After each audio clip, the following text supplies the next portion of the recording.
एक बार महाराज युधिष्ठिर ने कहा, हे भगवान, आप तीनों लोकों के स्वामी, सबको सुख देने वाले और जगत के पति हैं। मैं आपको नमस्कार करता हूँ।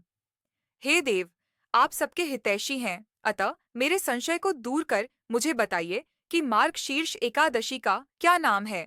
उस दिन कौन से देवता का पूजन किया जाता है और उसकी क्या विधि है? कृपया मुझे बताएं। भक्तवत्सल भगवान श्री कृष्ण कहने लगे कि हे धर्मराज, तुमने बड़ा ही उत्तम प्रश्न किया है। इसके सुनने से तुम्हारा यश संसार में फैलेगा। मार्गशीर्ष शुक्ल एकादशी अनेक पापों को नष्ट करने वाली है। इसका नाम मोक्षदा एकादशी है।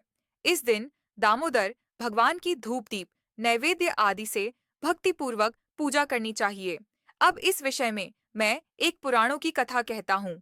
गोकुल नाम के नगर में वैखानस नामक राजा राज्य करता था। उसके राज्य में चारों वेदों के झाता ब्राह्मण रहते थे। वह राजा अपनी प्रजा का पुत्रवत पालन करता था। एक बार रात्रि में राजा ने एक स्वप्न देखा कि उसके पिता नरक में हैं। उसे बड़ा आश्चर्य हुआ। प्रात वह विद्वान ब्राह्मणों के पास गया और अपना स्वप्न सुनाया। कहा, मैंने अपने पिता को नरक में कष्ट उठाते देखा है।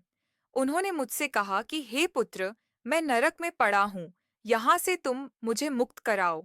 जब से मैंने ये वचन सुने हैं, तब से मैं बहुत बेचैन हूँ। चित्त में बड़ी अशांति हो रही है। मुझे इस राज्य, धन, पुत्र, स्त्री, हाथी, घोड़े आदि में कुछ भी सुख प्रतीत नहीं होता। क्या करूं? हे वासुदेव, अब आप कृपा करके कोई तप, दान, व्रत आदि ऐसा उपाय बताइए जिससे मेरे पिता को मुक्ति मिल जाए। उस पुत्र का जीवन व्यर्थ है जो अपने माता पिता का उद्धार न कर सके। एक उत्तम पुत्र जो अपने माता पिता तथा पूर्वजों का उद्धार करता है, वह 1000 मूर्ख पुत्रों से अच्छा है।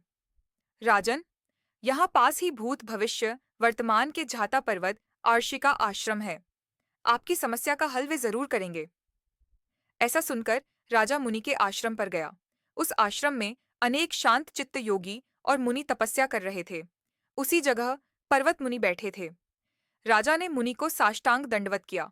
मुनि ने राजा से कुशल पूछी। राजा ने कहा कि महाराज, आपकी कृपा से मेरे राज्य में सब कुशल हैं, लेकिन अकस्मात मेरे चित्त में अत्यंत अशांति होने लगी है। ऐसा सुनकर पर्वत मुनि ने आंखें बंद की और भूत विचारने लगे। फिर बोले, हे राजन, मैंने योग के बल से तुम्हारे पिता के कुकर्मों को जान लिया है। उन्होंने पूर्व समय में पत्नी को अत्यधिक दुख दिए थे, इसके कारण उनको नरक भुगतान पड़ा। तब राजा ने कहा, इसका कोई उपाय बताइए। मुनि बोले, हे राजन, आप मार्गशीर्ष एकादशी का उपवास करें और उस उपवास के पुण्य को अपने पिता को संकल्प कर दें। इसके प्रभाव से आपके पिता की अवश्य नरक से मुक्ति होगी। मुनि के ये वचन सुनकर राजा महल में आया और मुनि के कहे अनुसार कुटुंब सहित मोक्षदा एकादशी का व्रत किया। इसके उपवास का पुण्य उसने पिता को अर्पण कर दिया। इसके प्रभाव